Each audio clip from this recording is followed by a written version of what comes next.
A very good evening and welcome to all of you, dear students. In today's class, I am going to explain one of the sets taken from Ajay Kumar Singh's book SSC English, CHSL and MTS. 2020 के previous year questions को मैं explain कर रहा हूं और आज जिस set को मैं एक्सप्लेन करने जा रहा हूं वह सेट 7 है। तो इस क्लास में मैं सेट 7 को एक्सप्लेन करूंगा। क्लास में आप लास्ट तक बने रहें, अंग्रेजी में बहुत कुछ सीख पाएंगे। और यदि आप ऑनलाइन कोर्सेज करना चाहते हैं, ग्रामर बहुत ही अच्छे तरीके से ज़ीरो से लेकर के हाई लेवल तक यदि आप ग्रामर पढ़ना चाहते हैं तो गूगल प्ले स्टोर से apex institute Chhapra app download कर लें। और यहाँ बहुत सारे सस्ते कोर्सेज हैं जो आपको अंग्रेजी में एक्सपर्ट बना देंगे। उन कोर्सेज को परचेज करके आप सारे वीडियोस को घर बैठे बहुत आसानी से देख करके खुद को अंग्रेजी में एक्सपर्ट बना सकते हैं। ये सारे सोशल साइट्स अन्य हैं जिन पे आप मेरे साथ जुड़ सकते हैं। आइए आज के क्लास की शुरुआत करें। फर्स्ट क्वेश्चन, एक इडियम है to add insult to injury. To add insult to injury का अर्थ होता है स्थिति को बदतर बनाना, या इसी को मुहावरेदार में कहें तो जले पर नमक छिड़कना। मुहावरेदार अर्थ होता है जले पर नमक छिड़कना। शाब्दिक अर्थ होता है स्थिति को बिगाड़ देना। टू वुंड फिजिकली, शारीरिक रूप से जख्मी करना। To work hard on making up, to make fun of someone, किसी का मजाक उड़ाना। और टू मेक समथिंग वर्स, किसी चीज को वर्स बना देना यानी बदतर बना देना। तो 1 का आंसर डी होगा। क्वेश्चन नंबर 2 आपके सामने। अंडरलाइंड पार्ट को आप रिप्लेस करें यदि यह ग्रामेटिकली रॉन्ग है तो। क्वेश्चन है, I must have dropped one of my gloves in the car. निश्चित तौर पर मेरे ग्लोब्स में से एक कार में गिर गई है, कार में छूट गई है भी आप कह सकते हैं। तो I must have dropped one of my gloves, इस सेंटेंस में कोई ग्रामेटिकल एरर नहीं है। यहाँ वन बिल्कुल सही बैठ रहा है, इसलिए आंसर ए हो जाएगा, no improvement. I must have dropped any, any का प्रयोग नॉर्मली हम नेगेटिव और इंट्रोगेटिव सेंटेंसेज में करते हैं। द का यहाँ सेंस नहीं है, एन तो लगेगा नहीं, एन ऑफ माई आप लिख नहीं सकते, यह अपने आप में करेक्ट है। क्वेश्चन नंबर 3 आपके सामने, किलिंग ऑफ वंस मदर, अपने माँ की हत्या के लिए एक वर्ड क्या है? आपके सामने है पैट्रिसाइड, मैट्रिसाइड, इन्फेंटिसाइड और रेजिसाइड। तो पैट्रिसाइड का अर्थ होता है पिता की हत्या, किलिंग ऑफ वंस फादर, पिता की हत्या। मैट्रिसाइड माता की हत्या, इन्फेंटिसाइड शिशु की हत्या। साइड वाले, साइड से अंत होने वाले सभी शब्द हत्या को व्यक्त करते हैं। शिशु की हत्या और रेजिसाइड राजा की हत्या, राजा की हत्या। तो यहाँ अपने माँ के हत्या की बात हो रही है, इसलिए हम मैट्रिसाइड कहते हैं। तो 3 का आंसर क्या होगा? बी होगा। क्वेश्चन नंबर 4 आपके सामने। इसमें ग्रामेटिकल एरर आपको डिटेक्ट करना है। सेंटेंस को 4 सेगमेंट्स में बांटा गया है स्लैश के द्वारा, आपको ग्रामेटिकल एरर ढूंढना है। Notwithstanding we were all busy, notwithstanding एक साथ लिखा जाना चाहिए, हालांकि यहाँ अवॉइड करें, आगे देखते हैं। We were all busy that weekend, we had to cancel the outing, outing मतलब होता है बाहर जाने का कार्यक्रम। तो नॉट विथ स्टैंडिंग जो है,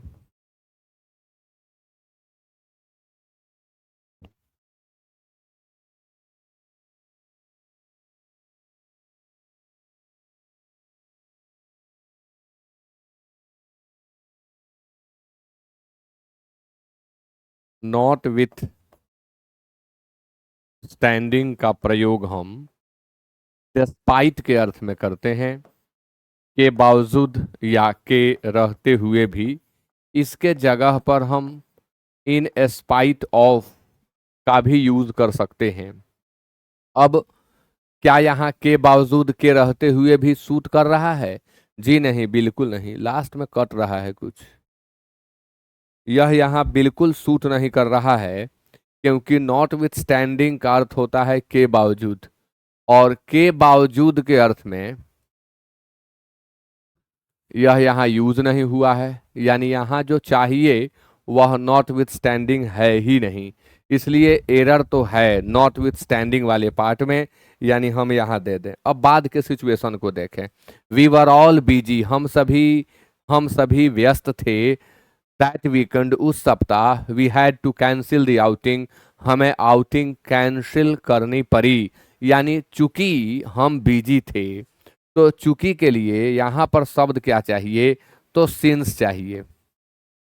हम फॉर का यूज भी कर सकते हैं, हम एज का यूज भी कर सकते हैं, और हम बिकॉज का यूज भी कर सकते हैं। इन चारों में से कोई एक शब्द रख दें तो यह नॉट विथ स्टैंडिंग करेक्ट हो जाएगा। चारों में से कोई एक शब्द यहाँ निश्चित तौर पर चाहिए, इसलिए आंसर डी होगा। क्वेश्चन नंबर 5 आपके सामने। Select the most appropriate synonym of the given word. ये जो वर्ड आपके सामने है इसका आपको सिनोनिम बताना है। वर्ड है लिविड। लिविड के लिए ऑप्शन फ्यूरियस है, माइल्ड है, टिमिड है और लाइवली है। तो लिविड का अर्थ होता है क्रोधित।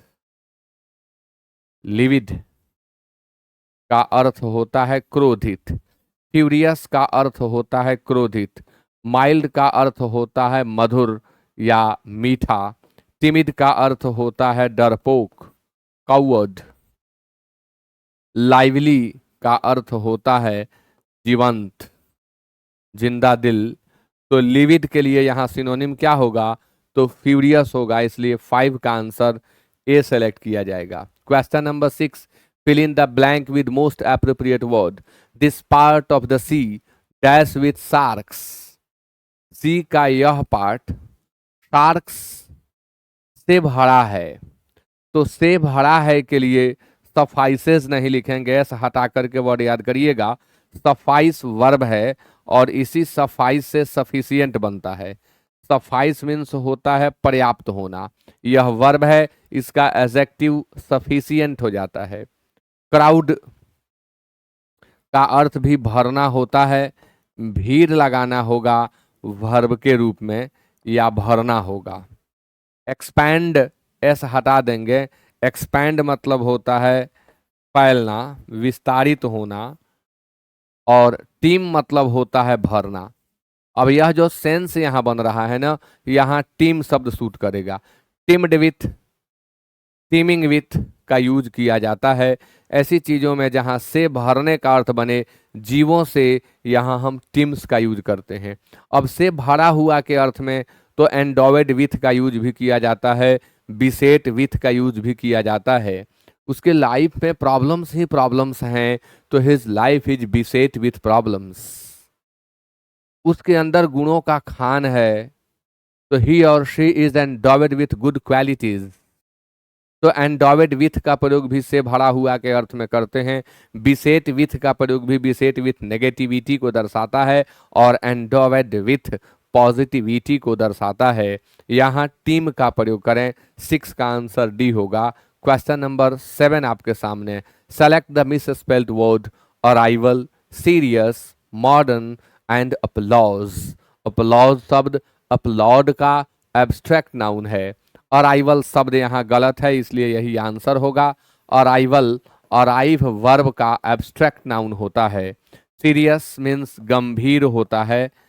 ग्रेव शब्द जो है इसका अर्थ भी गंभीर होता है। ग्रेव मीन्स गंभीर, सीरियस मीन्स गंभीर, ग्रीम मीन्स गंभीर। मॉडर्न का अर्थ आधुनिक होता है, अपलॉज का अर्थ प्रशंसा होता है। तो अराइवल 7 का आंसर ए होगा। Question number 8, select the most appropriate antonym. आपके सामने लैविश वर्ड है, इसका आपको एंटोनिम बताना है। तो लैविश के लिए लग्जरियस है, एक्सेसिव है, फ्रूगल है और टाइनी है। लैविश का अर्थ होता है खर्चीला, और इस लैविश का दूसरा अर्थ होता है भरपूर। भरपूर, भरा हुआ एकदम। तो लग्जरियस भी, अब देखिए कई बार क्या होता है, हाँ ठीक, लग्जरियस आरामदायक, लग्जरियंट भरपूर। तो लग्जरियस है तो इसको हम आरामदायक कहें, और लग्जरियंट रहता तो सिनोनिम हो जाता एक्सेसिव, अत्यधिक।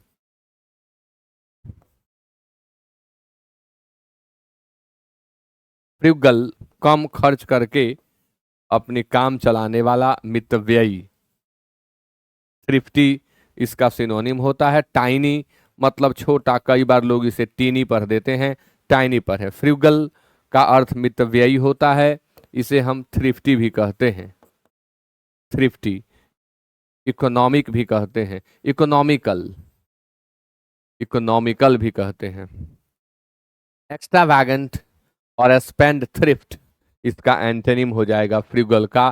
तो 8 के लिए लैविश, खर्चीला या भरपूर, तो यहाँ हमको क्या देना है जी, एंटोनिम। तो लग्जरियस, एक्सेसिव, फ्रुगल। तो यहाँ पर फ्रुगल होगा वह जो खूब खर्च करे या वह जिसमें खूब पैसा लगे, उन दोनों को हम लैविश कहते हैं। लैविश पार्टी हुई यानी खूब मज़ेदार पार्टी हुई, खूब पैसा खर्च किया गया, लैविश फूड सर्व किया गया, लजीज भोजन, तरह तरह की चीज़ें लोगों के सामने प्रस्तुत की गई। तो लैविश का एंटोनिम देना है, इसलिए फ्रुगल दिया जाए। 8 का आंसर सी होगा। क्वेश्चन नंबर 9 आपके सामने। अंडरलाइंड पार्ट में ग्रामेटिकल एरर ढूंढें, अगर है तो ऑप्शन से आप करेक्ट कर दें। कहा गया small desert animals burrow underground, जो छोटे छोटे डेजर्ट एनिमल्स हैं, मरुस्थल में रहने वाले पशु हैं, जीव हैं, वे अंडरग्राउंड ब्यूरो बनाते हैं, अपने रहने का जगह, ब्यूरो मीन्स होता है मांद, वे जमीन के भीतर अपने रहने का जगह बना लेते हैं। अक्रॉस द डेज, दिन में, कहा जा रहा है दिन में, तो ऐसा कोई रूल नहीं है अक्रॉस लिखने का। दिन में के लिए एक अवधि होती है वह, और ऐसी स्थिति में हम ड्यूरिंग का प्रयोग करते हैं, इसलिए आंसर होगा ड्यूरिंग द डे या ड्यूरिंग द डेज, दोनों ही ग्रामेटिकली करेक्ट है। डेज लिखें तब भी, डे लिखें तब भी। And come out only at night, अब यहाँ एट नाइट लिखा गया, फ्रेज बन गया, यह एट नाइट्स नहीं होगा क्योंकि एट नाइट एक फ्रेज होता है, लेकिन during the day, during the days, both are equally correct. तो आंसर क्या होगा, डी होगा। He is very impulsive and does things without rhyme और रीजन, वह बहुत इम्पल्सिव है। किस तरह के व्यक्ति को इम्पल्सिव कहें, वह जो झक में आकर के एकाएक सनक सवार हो जाए और कुछ कर जाए, सोचे विचारे नहीं, उस व्यक्ति को इम्पल्सिव कहते हैं। इम्पल्स आप लोगों ने फिजिक्स में पढ़ा होगा, साहित्य में भी इम्पल्स आता है, आवेग, झक, और उस आवेग में आ जाने वाला व्यक्ति इम्पल्सिव कहलाता है। तो ही is very impulsive and does things without rhyme और रीजन, वह बहुत आवेगी है और चीज़ों को बिना किसी कारण के करता है, बिना सोचे विचारे करता है। विदाउट राइम और रीजन का अर्थ होता है बिना सोचे विचारे। मैंने गलत कहा कि अंडरलाइन पार्ट को इम्प्रूव करें, इम्प्रूव नहीं, ये तो ईडीएम है, बिना सोचे विचारे।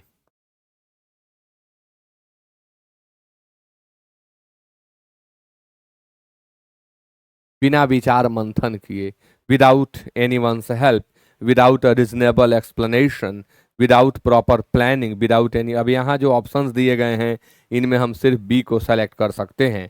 10 का आंसर बी होगा। क्वेश्चन नंबर 11 आपके सामने।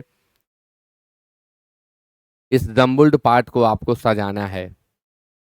नेक्स्ट, अब देखो नेक्स्ट कभी पहले नहीं हो सकता, फाइनली, फर्स्टली, ये फाइनली कभी पहले नहीं हो सकता, फर्स्टली भी जनरली पहले नहीं आता है। तो फाइनली आ गया, नेक्स्ट आ गया, ना ए से शुरू करेंगे ना बी से शुरू करेंगे। The first thing to do when repotting is to remove the plant from the current pot. Begin by holding the plant शुरुआत हम सी से ही करेंगे। The first thing to do when repotting is to remove the plant from the current pot. अगर आप किसी plant के pot को बदलना चाहते हैं तो उसे सबसे पहले उसमें क्या करें कि प्लांट को उस पॉट से रिमूव करें, करंट पॉट से हटा लें। तब क्या करें?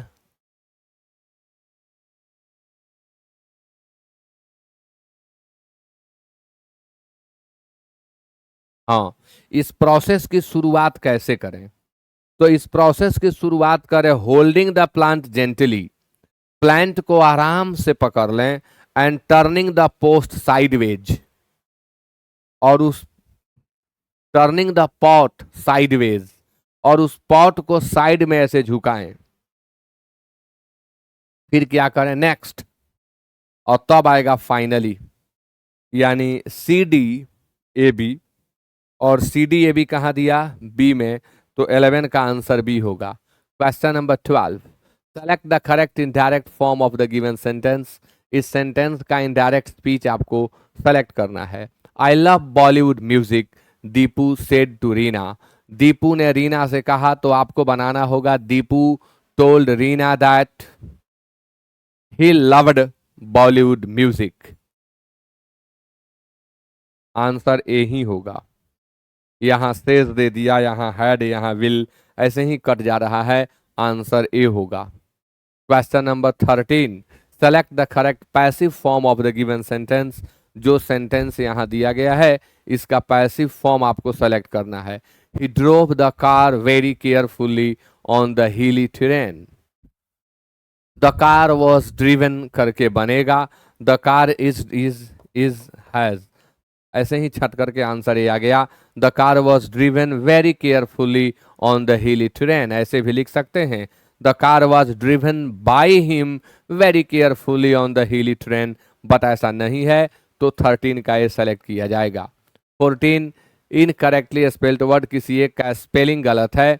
क्या है? Initiate, mediate, titillate and aggravate. तो इनिशिएट मतलब होता है आरंभ करना, शुभारंभ करना, आरंभ करना, श्री गणेश करना, शुरुआत करना। मीडिएट मध्यस्थता करना, मीडिएट मध्यस्थता करना। टिटिलेट ही गलत है, इसलिए यही आंसर होगा। टिटिलेट मीन्स गुदगुदाना, स्टिमुलेट करना, गुदगुदाना, टिटिलेट। किसी के सेंसेस को ज्यादा अधिक एक्टिव बनाना। एग्रावेट मतलब बदतर बनाना, बिगाड़ देना। बैड को वर्ष में बदल देना एग्रावेट कहलाता है। तो 14 का आंसर सी होगा। क्वेश्चन नंबर 15 आपके सामने, a period of 2 weeks. 2 week की अवधि को क्या कहते हैं? फोर्टनाइट, सेंचुरी, डिकेड या मंथ? क्या कहते हैं ए पीरियड ऑफ 2 वीक्स को? फोर्टनाइट मीन्स होता है पख या पखवाड़ा। सेंचुरी मीन्स शताब्दी। डिकेड दशक। मंथ आप जानते हैं महीना।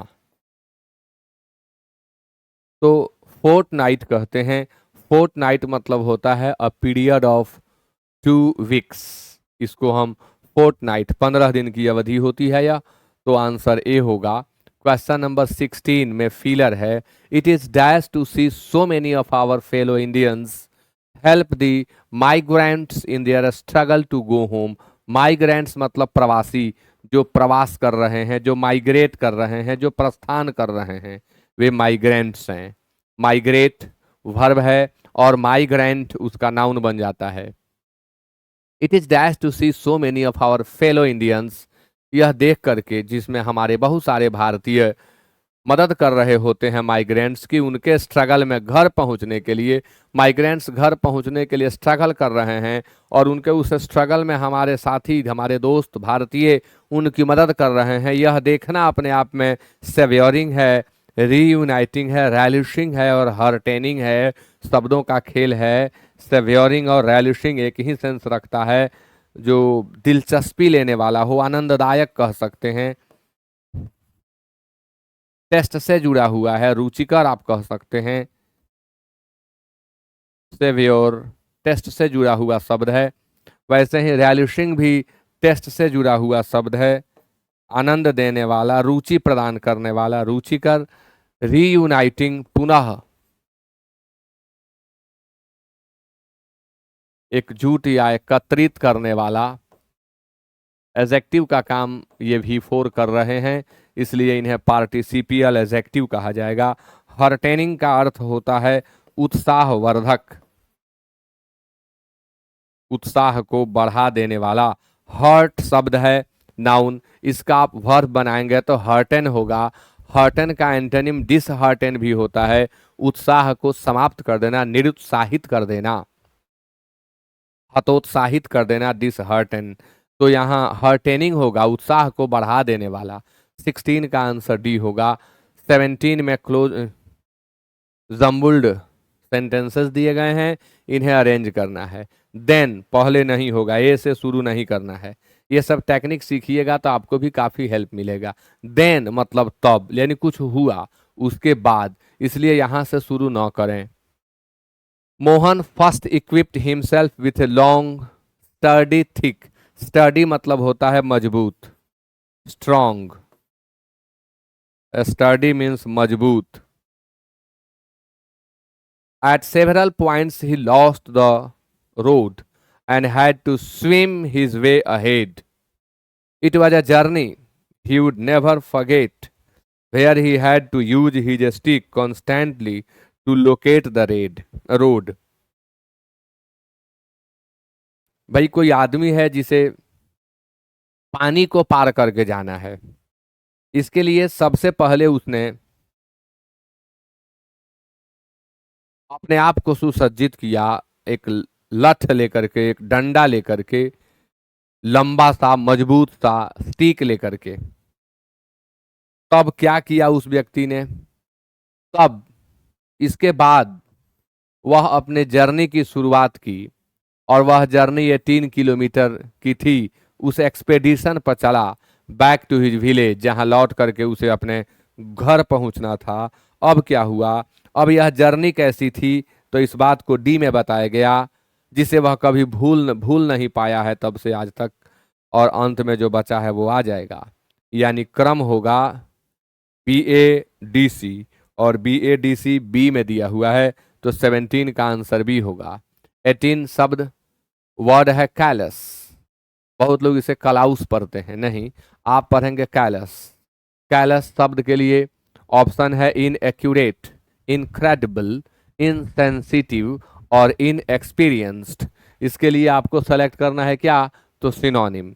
तो कैलस मतलब होता है निष्ठुर, जिसके अंदर संवेदना न हो वह निष्ठुर कहलाता है।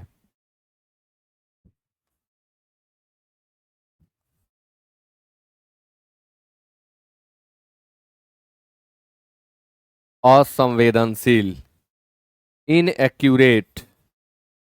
एक्यूरेट शब्द का एंटोनिम होता है अशुद्ध कहेंगे। इनक्रेडिबल, अविश्वसनीय, जिस पर विश्वास नहीं किया जा सके। इनक्रेडिबल, इसका अर्थ अतुल्य भी होता है। इनक्रेडिबल इंडिया, अतुल्य भारत। इनसेंसिटिव का अर्थ होता है निष्ठुर या संवेदनाहीन,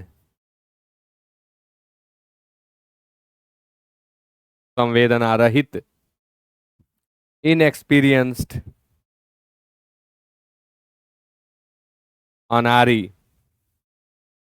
तो कैलस शब्द जो है इसका सिनोनिम इनसेंसिटिव होगा। 18 का आंसर सी होगा। 19 में शब्द है एफिनिटी, और एफिनिटी के लिए ऑप्शंस हैं इंक्लाइनेशन, अट्रैक्शन, वीकनेस और एवर्सन। एफिनिटी शब्द का अर्थ होता है लगाव, आकर्षण, किसी व्यक्ति के नजदीक आना एफिनिटी है। इंक्लाइनेशन का अर्थ होता है झुकाव, किसी चीज के प्रति लगाव, झुकाव को हम इंक्लाइनेशन कहते हैं। अट्रैक्शन, आकर्षण, ये सभी मिलते जुलते शब्द हैं। आकर्षण, वीकनेस, कमजोरी। अब वीकनेस शब्द का आपको सिनोनिम याद करना हो तो आप डेबिलिटी याद करेंगे। वीकनेस और डेबिलिटी का अर्थ होता है कमजोरी, और एवर्सन का अर्थ होता है अरुचि। Aversion means अरुचि। तो एफिनिटी लगाव, आकर्षण का एंटोनिम देना है तो एवर्सन होगा, क्योंकि अरुचि में लगाव नहीं हो सकता। आंसर अवर्सन ही दिया जाएगा। वर्सन के बाद आपको फिक्स्ड प्रेपोजिशन देना हो तो आप हमेशा टू दें। एवर्सन टू, एवर्स टू और एवर्सन टू दोनों ही टू लेते हैं अपने साथ। 19 का आंसर डी होगा। आपके सामने क्वेश्चन नंबर 20, जिसमें ग्रामेटिकल एरर आपको ढूंढना है। If you rent a house near your office it will save your time as well as also money.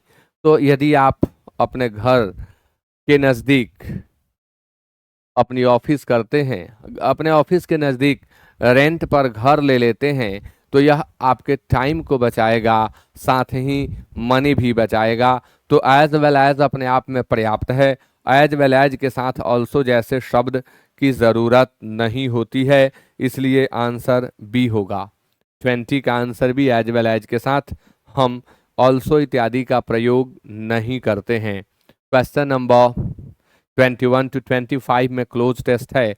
In the kingdom of fools, मूर्खों के साम्राज्य में, both the king and the ministers were complete fools. साम्राज्य ही मूर्खों का था तो राजा भी मूर्ख थे और मंत्री जो थे वे सभी भी मूर्ख ही थे। They didn't want to do things, वे चीज़ों को करना ही नहीं चाहते थे।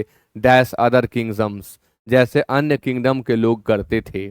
जैसे अन्य किंगडम के लोग करते थे चीज़ों को समय पर करना, ये करना ही नहीं चाहते थे। तो की तरह, जैसे को व्यक्त करने के लिए आपके पास बहुत सुंदर ऑप्शन है।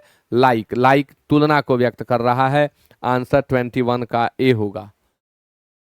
नेक्स्ट आपके सामने, so they decided to dash night into day and day into night. अतः मतलब काम से बचने के लिए, आपको बताऊं कि काम से बचने वाले लोगों के लिए साहित्य में एक शब्द है शिरकर, काम से जी चुराने वाला। सिर्क भर्ब से बना है। टेहचोर भोजपुरी में कहा जाता है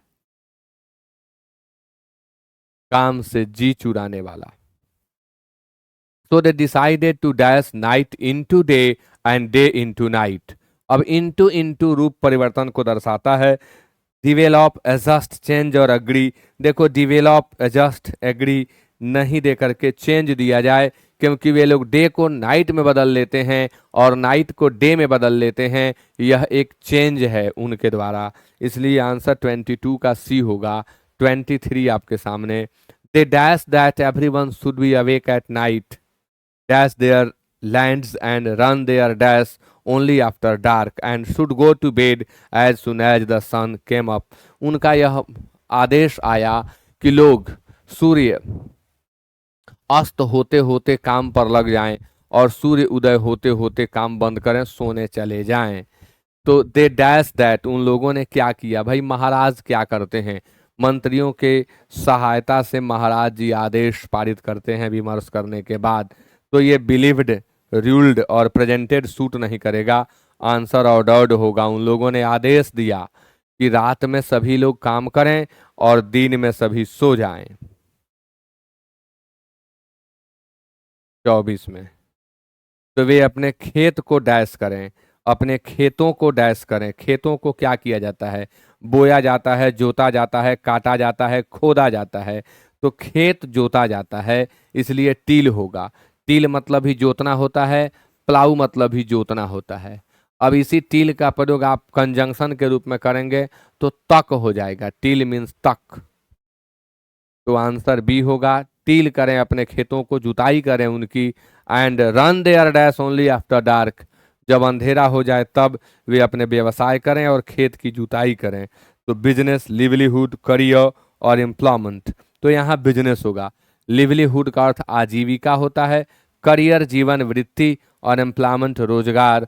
तो यहाँ अपने बिजनेस को यानी अपने व्यवसाय को, व्यवसायी लोग बिजनेस रात में ओपन करें, रात में शुरू करें अपने व्यवसाय को, और जो खेती करने वाले लोग हैं ये रात में अपने खेतों की जुताई करें, ऐसा आदेश राजा के द्वारा पारित किया गया। तो एसएससी प्रीवियस ईयर क्वेश्चन 2020 के CHSL के सेट 7 को जो अजय कुमार सिंह सर की बुक से मैंने लिया है को आज के क्लास में कंप्लीट किया। वीडियो में आप बहुत कुछ सीखे होंगे।